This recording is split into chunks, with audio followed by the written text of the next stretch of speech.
कलकल ग्रुप लिमिटेडको signature product specific product हामीले तोरीको तेलमा एकदमै काम गरेका छौँ।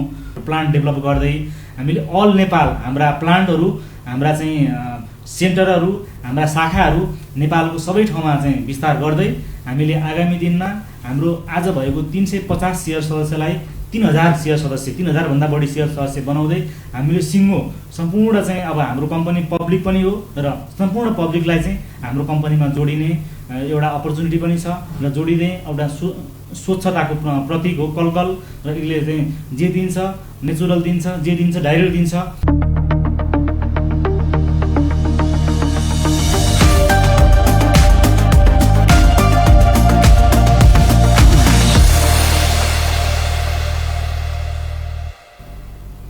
नमस्कार आदरणीय दर्शकवृन्द, कार्यक्रम द करियर ड्रिममा यहाँहरूलाई हार्दिक स्वागत गर्दछु। म सन्तोष खड्का। पेसा, व्यवसाय र करियरको कुरा गर्दा रोजगारी गर्ने, व्यवसाय उद्यमशीलतामा लाग्ने बाहेक उद्योग खोल्ने पनि अर्को एउटा उपयुक्त विकल्प हुन सक्छ।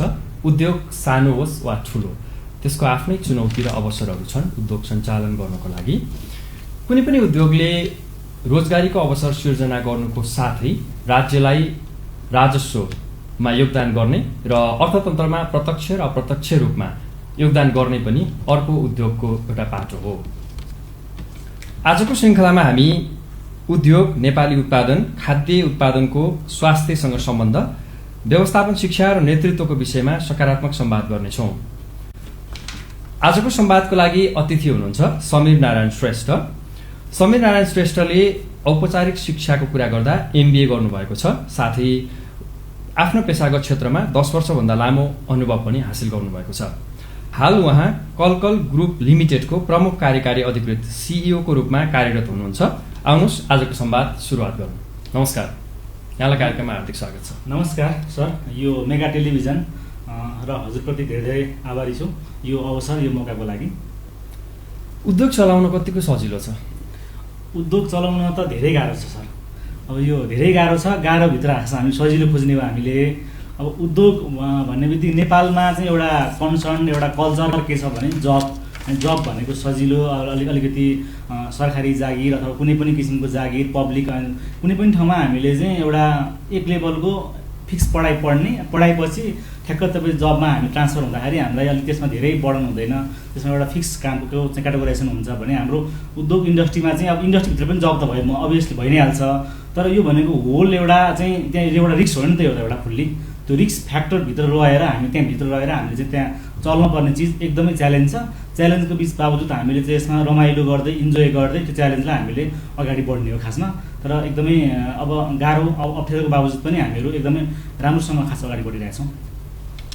तपाईँहरू उद्योग अहिले नेपालमै चलाइरहनु भएको छ होइन? नेपाली उत्पादन नै छ। नेपाली उत्पादनले विदेशबाट आउने अथवा आयात गरिने उत्पादनसँग प्रतिस्पर्धा गर्ने अवस्था चाहिँ कस्तो छ? अब यो नेपालको कन्टेक्स्टमा धेरैवटा कुराहरूमा चाहिँ एउटा भनाइ छ होइन? अब हरेक कुरामा चाहिँ पोलिटिक्स हुन्छ होइन? हुन त हरेक पोलिटिक्स त हरेक अब पाइला पाइलामै हुन्छ होइन, जहाँ पनि। र यो खानेकुरा खाद्यान्नमा पनि एउटा यसको चाहिँ ठुलो एउटा चाहिँ समूह छ, जसले चाहिँ अब विभिन्न किसिमको चाहिँ खाद्य चिजमा अखाद्य कुराहरूको चाहिँ मिसावट भएर हामी हरेक परिवारमा खाइरहेका छौँ, जुन हाम्रो यो अब साझा समस्या पनि हो। र अब यो नेपाली समाजमा हाम्रो नेपाली सामानहरूले चाहिँ खास हामीलाई अहिले पुगिरहेको अवस्था पनि छैन। किन छैन भने अब हाम्रो गाउँका चाहिँ हरेक फाँटाहरू, हरेक बारीहरू, हरेक जमिनहरू सबै बाँझो छ। हाम्रा युवाहरू सबै आज विदेश पलाइन्छन् र हाम्रो जति पनि काम गर्नुपर्ने जनशक्तिहरू यहाँ छैनन्। त्यसले पनि गर्दाखेरि हाम्रो यहाँ उत्पादन कम हुन्छ। तर अहिले चाहिँ हामीले चाहिँ यो पछिल्लो समय चाहिँ हामीले ब्याक टु नेचर, प्राकृतिक कुरा चाहिँ खानुपर्छ, प्रकृतितर्फ फर्क भन्ने अभियानलाई जागरुकता गर्दै हामीले चाहिँ हाम्रो बारीहरू, हाम्रो पाखाहरूमा चाहिँ एक प्रवर्धन गर्न स्वरूप किसानहरूलाई पनि एउटा प्रवर्धन स्वरूप चाहिँ हामीले विभिन्न किसिमको नेपालको अब ओखलढुङ्गा भनौँ, रामेछाप भनौँ, दोलखा भनौँ, स्याङ्जा भनौँ, डोल्पा भनौँ होइन, कर्णाली भनौँ, विभिन्न किसिमको नेपालको पहाडी भेगबाट चाहिँ हामीले अल नेपालको पहाडी भेगबाट चाहिँ हामीलाई चाहिने कच्चा पदार्थहरू लाइक गेडागुडीहरू भयो, तोरीको चाहिँ दानाहरू भयो, यी सबै कुराहरू चाहिँ हामीले कलेक्सन गरिरहेका हुन्छौँ। र यसर्थ चाहिँ अब नेपालमा कच्चा पदार्थ हामीसँग केही हदसम्म त छ र अब यसलाई हामीले बिस्तारै एक्सपान्ड चाहिँ बढाउनु चाहिँ खास हाम्रो चाहिँ अब अहिलेको चाहिँ मुख्य चुनौती छ। तपाईँहरूको अहिले उत्पादनहरू चाहिँ के छ? मुख्य उत्पादनको कुरा गर्दा कलकल ग्रुप लिमिटेडको अहिलेको उत्पादनको कुरा गर्नु पर्दाखेरि पहिलो कुरा तोरीको तेल भइहाल्यो। हाम्रो कलकल ग्रुप लिमिटेडको सिग्नेचर प्रोडक्ट, स्पेसिफिक प्रोडक्ट हामीले तोरीको तेलमा एकदमै काम गरेका छौँ।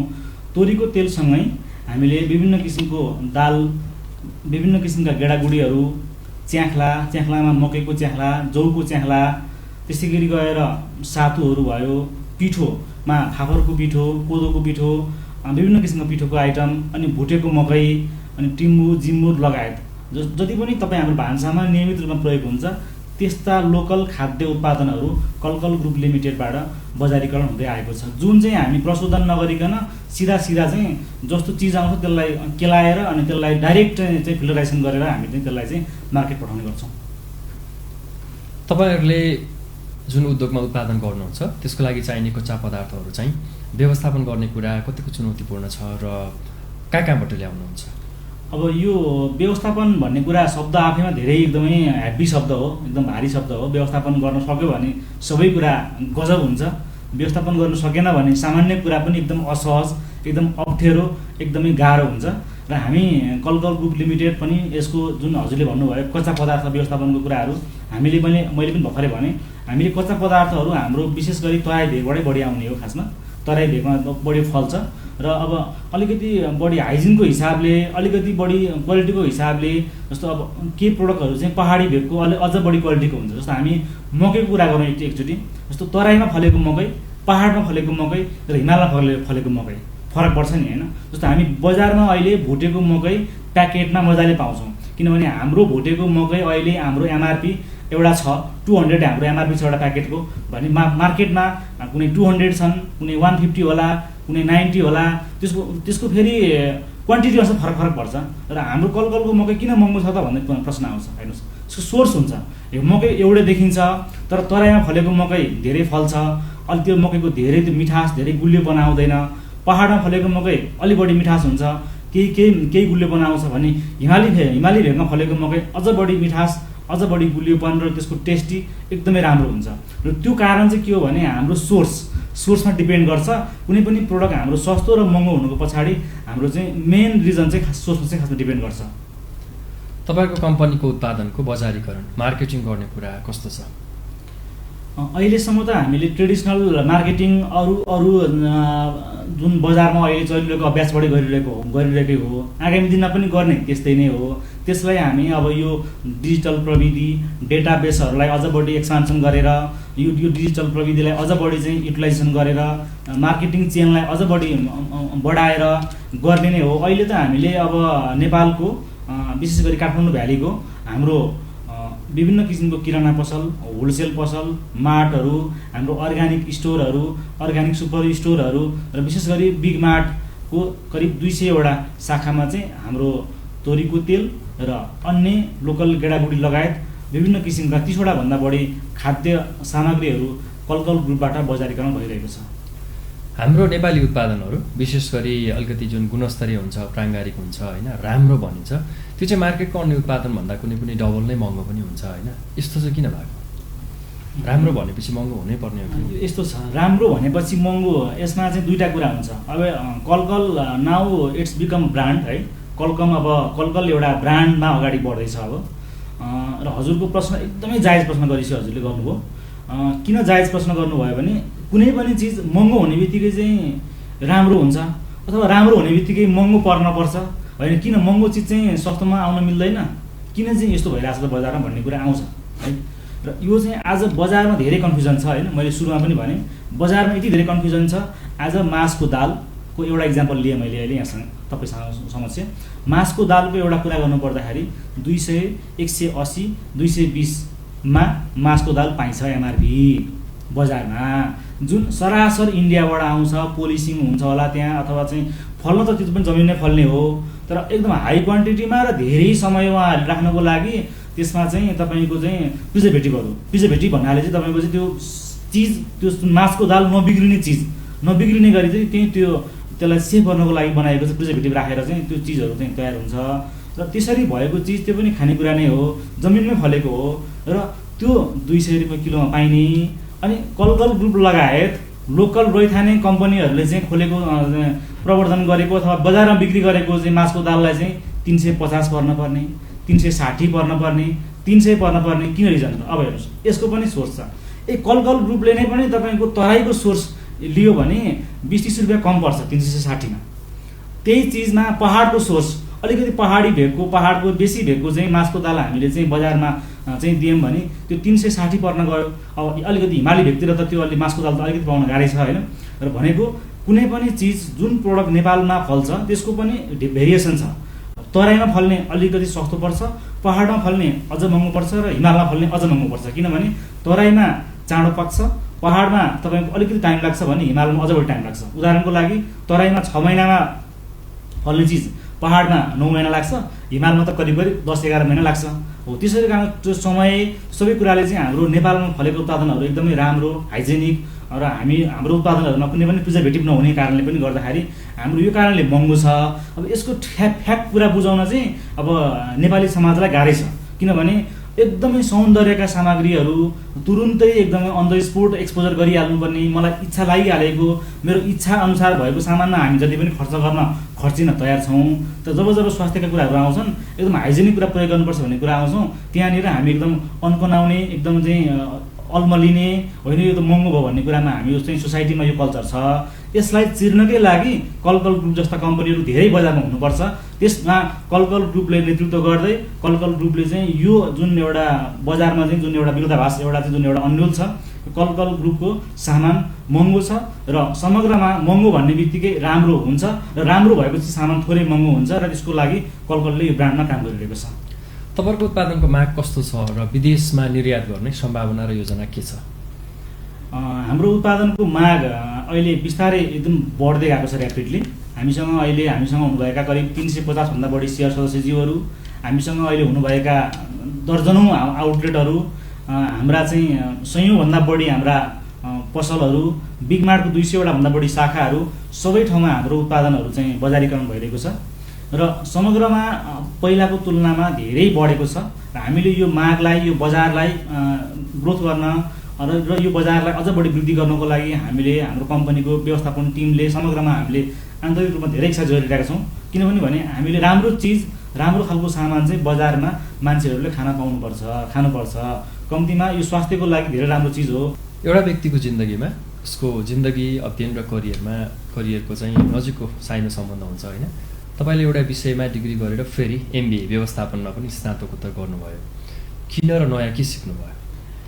यस्तो छ, हामीले अब यो कलकल ग्रुप अथवा चाहिँ कुनै पनि कम्पनी जहाँ पनि व्यवस्थापनको बाटो त धेरै आउँछ होइन। अब पढाइ पनि एउटा व्यवस्थापनको लागि चाहिने एउटा राम्रो एउटा माध्यम हो, त्यो एउटा एकाडेमिक कुरा हो। र हामी नेपालमा पढेका कुराहरू धेरै व्यावहारिक छैनन् र हामीले हाम्रो व्यावहारिकतालाई विदेशमा पनि कतिपय ठाउँमा चाहिँ जानुपर्ने हुन्छ। र अब नेपाली कन्टेक्स्टमा अब MBA यो मास्टर्स इन बिजनेस एडमिनिस्ट्रेसन भनेको चाहिँ अब सबै कुराहरू हाम्रो कम्पनीको म्यानेजमेन्ट, आफ्नो चाहिँ तपाईँको हरेक कुराहरू, डेटा एनालाइसिस गर्ने कुराहरूदेखि लिएर त्यहाँ चाहिँ धेरै कुराहरू गहिरोमा चाहिँ त्यसको प्र्याक्टिकल अध्ययन गर्ने एउटा राम्रो चाहिँ प्लेटफर्म हुँदो रहेछ। त्यो हिसाबमा पनि एउटा चाहिँ यो बिजनेस एडमिनिस्ट्रेसन, किनभने त्यहाँ धेरै सबैभन्दा बढी व्यापारका चाहिँ कुराहरू बढी त्यहाँ हुने गर्छन् र त्यस कारणले पनि त्यो प्रति खासमा आकर्षित भएर MBA गर्न खासमा प्रेरित भएँ। MBA को पढाइ कस्तो लाग्यो र सुधार गर्नुपर्ने कुरा अझै पनि कमी कमजोरी कहाँ देख्नुभयो? अब MBA को पढाइ त धेरै राम्रो छ। अब पढ्ने विद्यार्थीले नै अझ बढी डिपमा पढेर त्यसमा अलिकति नलेजलाई गेन गरेर त्यसमा गर्ने हो। कोर्समा त धेरै ह्याप्पी नै छ, धेरै कुराहरू राम्रो छ होइन। किनभने सबै कुराहरू बिजनेसमा सँग मात्र सम्बन्धित रहेर कुनै पनि ट्रेडिङ, म्यानुफ्याक्चर वा हटेभर कुनै पनि मैले कुरा चाहिँ केसँग सम्बन्धित गर्न खोजेको भने हाम्रो शिक्षा प्रणाली एकदमै धेरै सैद्धान्तिक भयो, हाम्रो मान्छेहरू शिक्षित भए तर हातमा सिप भएन, काम गर्ने आत्मविश्वास र त्यो कार्यदक्षता चाहिँ हुँदैन भन्ने गुनासो चाहिँ चौतर्फी नै सुनिन्छ। त्यो भएको हुनाले तपाईँलाई चाहिँ कस्तो लाग्यो? हजुर, एकदमै यो कामको जुनुन भएका र कामसँग मात्र लगाव भएका, एकदमै डिभोसन भएका व्यक्तिहरूलाई त पढाइ त धेरै सेकेन्डरी कुरा हो होइन। किनभने संसारमा चाहिँ अब ठुल्ठुला व्यक्तिहरू चाहिँ आफ्नो हिसाबमै तपाईँको चाहिँ डिभोसन भएर काम गरेका व्यक्तिहरू, जसले आज कम्पनीलाई चाहिँ एलन मस्क हेरौँ, बिल गेट्स हेरौँ होइन, उहाँहरूले आफ्नो कम्पनीलाई कति ऱ्यापिडली ग्रोथ गरिरहनु भएको होइन। तर हामी जस्तो स्टार्टअप गरिरहेकाहरूलाई पनि पढाइको धेरै महत्त्व छ र हामी सामान्य बेसिक टर्ममा पनि पढाइ धेरै महत्त्व छ। र हजुरले भन्नुभयो जस्तो शिक्षा प्रणालीमा पढाइ एकातिर काम अर्कोतिर, त्यसको लिङ्कअपमा चाहिँ यो MBA यो चाहिँ बिजनेस डिग्री चाहिँ धेरै इम्पोर्टेन्ट छ। युवा उद्यमशीलतालाई प्रवर्धन गर्नुको लागि के गर्न सकिन्छ, के गर्नु पर्ला, समस्या कहाँनिर देख्नुहुन्छ? अब यो युवा उद्यमशीलता भन्ने कुरा चाहिँ अब तपाईँ हामी पनि अहिले यहाँ एक किसिमको कुरै गरेका छौँ। हुन त हामीले कुरा गरेर हाम्रा स्पष्ट कुराहरू आवाजहरू बाहिर पठाएर मात्रै सबै कुराको सम्बोधन एक हिसाबमा गर्न सकिन्छ। र नेपालको कन्टेक्स्टमा यो युवा उद्यमशीलता एउटा वर्डमा त धेरै राम्रो सुनिन्छ शब्दमा, तर यसलाई इन्करेजमेन्ट गर्ने, यसलाई प्रोत्साहन गर्ने एउटा चाहिन्छ हाम्रो फ्यामिली, नम्बर 1। नम्बर 2 चाहिन्छ हामीलाई सोसाइटी, र नम्बर 3 गभर्मेन्ट है। र यी तिनटै सेक्टरबाट हाम्रो यो उद्यमशीलता गर्छु भन्ने व्यक्तिलाई इन्करेजमेन्ट गरिनुपर्छ। अनि मात्र यसको महत्त्व, यसको लिङ्कअप सिधा भएर जो उद्यमी बन्न चाहन्छ उसले ठिकसँग काम गर्न सक्छ। अब हाम्रो समाजमा धेरै पढ्ने अथवा पढिसकेपछि एक स्पेसिफिक ब्याङ्क, इन्सुरेन्स अथवा गभर्मेन्ट अफिसरमा चाहिँ जब नाम निकाल्ने होइन, ठ्याक्क जबमा सेटलमेन्ट हुने। उसले चाहिँ म एउटा कुनै स्टार्टअप गर्छु भन्यो भने होइन बाबु त्यो नगर, त्यो ठुप्छ, त्यो डुब्छ, त्यो फस्छ, त्यो काम छैन, त्यो गर्ने काम होइन है, त्यो हुँदैन भनेर के गर्छौँ हामी, स्टप गर्न खोज्छौँ हामी है। र हाम्रो कल्चर त्यसरी नै खास हाम्रो हुर्केको छ। त्यसो भएको कारणले गर्दाखेरि अब पहिलो कुरा त हाम्रो सोसाइटी, हाम्रो परिवारले नै त्यो इन्करेजमेन्ट गर्नुपर्छ। दोस्रो कुरा सोसाइटीले पनि अब ऊ फलानाको छोरो व्यापारी गर्छु भनेर हिँडे हेरौँ त्यसको ताल होइन, यसको हेरौँला भन्ने तरिकाबाट जान्छ, त्यो सोसाइटी पनि एउटा इन्करेजमेन्ट छैन। तेस्रो कुरा जब हामी उद्योग गर्न भनेर स्टार्टअप गर्न भनेर हामी अगाडि मुभ हुन्छौँ र सोसाइटीबाट फ्यामिलीबाट उठेर अगाडि बढौँ होइन, र म गर्छु म सक्छु भनेर ऊ अगाडि बढो टिम लिएर। जब त्यसपछि गभर्मेन्टकै पार्टहरू आउँछ, रेजिस्ट्रेसन गर्नुपर्छ, वडा कार्यालय जानुपर्छ, नगरपालिका, तपाईँ कर कार्यालय, कम्पनी रजिस्टर कार्यालय, अनि त्यसपछि गएर तपाईँको ट्रेडमार्क, त्यसपछि गएर नाप्तोल, धेरैवटा डिपार्टमेन्टहरू छ हाम्रो। किनभने नेपालमा तपाईँको चाहिँ हाम्रो कम्पनी रजिस्ट्रेसन गर्ने कुरामा अथवा स्टार्टअपको कुरामा चाहिँ एकचोटि छिरेपछि वान डोर सिस्टमबाट हाम्रो काम सकिनुपर्ने हो नि त खासमा। तर त्यो नभएर हामीलाई यति झुलाउँछ, हामीले मिनिमम पनि 8-9वटा निकायमा त हामीले गभर्मेन्ट निकायमा कुनै पनि उद्योग ट्रेडिङ खोल्नको लागि त हामी दर्ता गर्नै पर्यो होइन। पहिलो कुरा दर्ता गर्ने प्रक्रियामै हामीलाई तपाईँको धेरै झुलाइन्छ, ताकि यो मान्छे फर्स्टेड होस्, यहाँ नबसोस्, विदेश जाओस् भनेर सायद त्यो किसिमको चाहिँ एउटा इन्भाइरोमेन्ट त्यहाँ दिएको छ। खासमा दर्तै गर्न वडा कार्यालय गयो, तपाईँको कम्पनी रजिस्टर कार्यालय गयो, 2 नम्बर कोठामा जाऊ, त्यसपछि त्यहाँबाट 8 नम्बर जाऊ, 8 नम्बरबाट फेरि 3 नम्बर आऊ, 3 नम्बरबाट फेरि एउटा चिज त्यहाँ छुटेछ लेख्न, फेरि 2 नम्बर अघि सुरुकैमै आऊ। यसरी हामीलाई चाहिँ घुमाउने क्या तपाईँको चाहिँ घुमाउने क्या खास तपाईँको त्यो किसिमको यो सिस्टम छ, प्रणाली छ जुन गभर्मेन्टको, त्यो प्रणालीलाई चाहिँ अलिकति विकसित गरेर वान डोर सिस्टमबाट सबै कामहरू अनलाइनबाट त्यसलाई चाहिँ कम्प्लिट पार्यो भने रजिस्ट्रेसनको प्रोसेसमा कम्तीमा हाम्रा युवा उद्यमी गर्ने साथीहरू के हुने भयो, अलिकति बढी त्यहाँ फेसिलिटेट हुने भए। नम्बर 2 गर्नुभयो, अब त्यहाँ फेरि इन्कम ट्याक्स हुन त अहिले गभर्मेन्टले अहिले 10 करोडसम्म कारोबार गर्नेलाई इन्कम ट्याक्स नलाग्ने, स्टार्टअपलाई चाहिँ अलिकति दर्ता शुल्कमा पनि एकदमै फेसिलिटेट गर्ने धेरैवटा कुरा त ल्याएको छ होइन। हाम्रो IADI हाम्रो चाहिँ जुन छ होइन, उद्योग विभाग अन्तर्गत IADI छ, उसले पनि उद्योगसँग सम्बन्धित विभिन्न तालिमहरू चाहिँ सञ्चालन गरेको छ। तथापि त्यो पर्याप्त छैन, लिङ्कअप भएको छैन क्या खासमा। युवाहरूमाझ ती संस्थाहरू, ती गभर्मेन्टका निकायहरू चाहिँ युवाहरूमा लिङ्कअप भएर युवालाई ठ्याक्कै उद्यमशीलतामा प्र्याक्टिकल्ली चाहिँ इनरोलमेन्ट गराइएको छैन। तर गफमा काममा भने चाहिँ मजाले छ। अझ नेताहरूको भाषणमा पनि यो कुराहरू आउँछ होइन, त प्र्याक्टिकल्ली भएको छैन। तर प्र्याक्टिकल्ली भएको थियो, सबै मान्छे युवा उद्यमी थिए भने त यो जेनजीको नाममा यत्रो आन्दोलन किन गर्नु पर्थ्यो, जेनजीको एउटा ब्रान्ड बनेको पछिल्लो समय यत्रो धेरै विध्वंस किन हुनु पर्थ्यो हो। यी धेरै कुराहरूको फ्याक्टर छ, किनभने हाम्रो सुशासनमा हाम्रो काममा यो कुराले अलिकति लिङ्कअप गरेको छैन। सबै कुराहरू आएको छ, मौखिक रूपमा भएको पनि छ, तर ती कुराहरू सम्बन्धित निकायबाट हाम्रा युथहरूसम्म चाहिँ ठ्याक्क लिङ्कअप नभएको कारणले गर्दाखेरि अलिकति ग्याप छ। त्यो ग्यापलाई लिङ्कअप गर्ने काम तपाईँ हाम्रै हो। उद्योग चलाउने अथवा उद्योग खोल्ने भन्ने बित्तिकै मान्छेलाई एउटा डर लाग्दो कुरा चाहिँ रिस्क, डुबिन्छ सकिन्छ भन्ने होइन, जोखिमको कुरा छ। कतिको रिस्की छ उद्योग चलाउने काम? उद्योग चलाउने काम एकदमै रिस्की छ। अब नेपालमा त हामी रिस्क लिन कोही पनि चाहँदैनौँ। टेस्ला कम्पनी अहिले संसारमा चाहिँ नाम एकदमै फेमस छ। विगत 17 वर्षभन्दा बढी समयदेखि टेस्ला कम्पनी घाटा सहेर उसले बिस्तारै आफ्नो घाटाको उसलाई चाहिँ म्यानेज गर्दै ऊ आज विकसित भइरहेको छ। आज टेस्ला चाहिँ एउटा लिडिङ एउटा टेक्नोलोजीमा इभीमा मार्केटमा चाहिँ एउटा चाहिँ लिडिङ मार्केटको रूपमा विश्वमा चाहिँ उसले चाहिँ उदाएको छ। यसको पछाडि उसले 17 वर्ष त घाटा सहनु पऱ्यो नि त मिनिमम पनि। कलकल ग्रुप आज 7-8 वर्ष हुँदै गर्दाखेरि अभियसली हामीले सुरुका हामीले हाम्रो म्यानेजमेन्ट एकदम दूरदर्शी हुनुहुन्छ।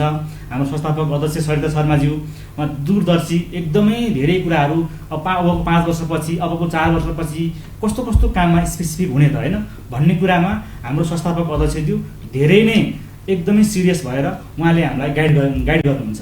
हाम्रो एउटा म्यानेजमेन्ट टिम छ र समग्र रूपमा चाहिँ के हो भने कुनै पनि कम्पनीहरू चाहिँ 6 देखि 8 वर्षसम्म चाहिँ घाटा हुँदो नै रहेछ। उद्योग चलाउने कम्पनीहरू 6-7-8 वर्ष घाटा हुने चाहिँ यो बेसिक ट्रेन्डै हो। किनभने सुरुमा सबै कुरा थाहा हुँदैन, म्यानेजमेन्ट गर्ने कुराहरू उद्योगमा धेरै कुराहरूमा चाहिँ तपाईँको चाहिँ लिकेज पनि गइरहेको हुन्छ। ती कुरालाई चाहिँ कन्ट्रोल गर्न पर्ने हुन्छ र ती कारणले पनि गर्दाखेरि कलकल ग्रुप पनि यसरी विकसित हुँदै हुँदै भोलि एउटा उदाहरणीय कम्पनी बन्ने कुरामा चाहिँ दुई मत छैन र गाह्रोको बावजुद पनि हामी त्यो कुरामा चाहिँ स्ट्रगल गरेर खास अगाडि बढिरहेका छौँ।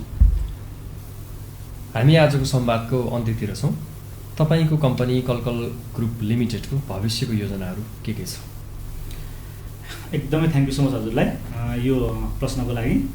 एक पक्कै पनि कम्पनी अथवा कुनै पनि संस्था व्यक्ति जसले पनि भविष्यको योजना लिएर खास हिँड्नुपर्छ। आजको दिन हिजोको दिनलाई आधार मान्दै भविष्यको योजना लिएर हिँड्नुपर्छ। कलकल ग्रुप हिजो 30-31 जनाबाट सुरु भएको कम्पनी 100 जना हुँदै आज 350 जनाको चाहिँ शेयर सदस्यको सहितको एउटा ठुलो टिम छ। आगामी दिनमा हामीले आज नेपालको काठमाडौँ भ्यालीमा भएको चाहिँ छ भने बिस्तारै हामी यसलाई पोखरामा चाहिँ हाम्रो एक्सपेन्सन गर्दै हाम्रो जमिन सिमारामा छ त्यहाँ हामीले हाम्रो प्लान्ट डेभलप गर्दै हामीले अल नेपाल हाम्रा प्लान्टहरू हाम्रा चाहिँ सेन्टरहरू हाम्रा शाखाहरू नेपालको सबै ठाउँमा चाहिँ विस्तार गर्दै हामीले आगामी दिनमा हाम्रो आज भएको 350 शेयर सदस्यलाई 3000 शेयर सदस्य 3000 भन्दा बढी शेयर सदस्य बनाउँदै हामीले सिङ्गो सम्पूर्ण चाहिँ अब हाम्रो कम्पनी पब्लिक पनि हो र सम्पूर्ण पब्लिकलाई चाहिँ हाम्रो कम्पनीमा जोडिने एउटा अपर्च्युनिटी पनि छ र जोडिने एउटा स्वच्छताको प्रतीक हो कलकल र यसले चाहिँ जे दिन्छ नेचुरल दिन्छ, जे दिन्छ डाइरेक्ट दिन्छ। डाइरेक्ट प्रोडक्टहरू चाहिँ हाम्रो चाहिँ प्रयोग गरौँ र बजारमा धेरै खाले प्रोडक्ट छन् र त्यसमध्ये अब एकदम स्थानीय रैथाने खाद्य सामग्रीको प्रवर्धन गर्दै आइरहेको कलकल ग्रुप नै रोजौँ र कलकल ग्रुपले आगामी भविष्यमा आम उपभोक्तामाझ धेरै अझ बढी लोकल खाद्य सामग्रीहरूलाई अझ बढी प्रवर्धन गर्दै जानेछ। हस्, यहाँको अमूल्य समय र सकारात्मक संवादको लागि हार्दिक आभार प्रकट गर्दछु। यो मिठो संवादको लागि मेगा टेलिभिजन परिवार र सन्तोष सरप्रति पनि धेरै धेरै आभार व्यक्त गर्दछु। धन्यवाद। दर्शकवृन्द, आजको लागि कार्यक्रमको निर्धारित समय समापन भइसकेको छ। कार्यक्रमको अर्को श्रृङ्खलामा हामी करियर, पेसा व्यवसाय, आर्थिक समृद्धि, जिन्दगी र सपनाहरूको बारेमा रोचक संवाद गर्ने विषयवस्तु र नयाँ पात्र अतिथिको साथमा उपस्थित हुने सङ्कल्प गर्दै आजको लागि बिदा माग्छौँ। यहाँहरूको समय मङ्गल र शुभ रहोस्। नमस्कार, धन्यवाद।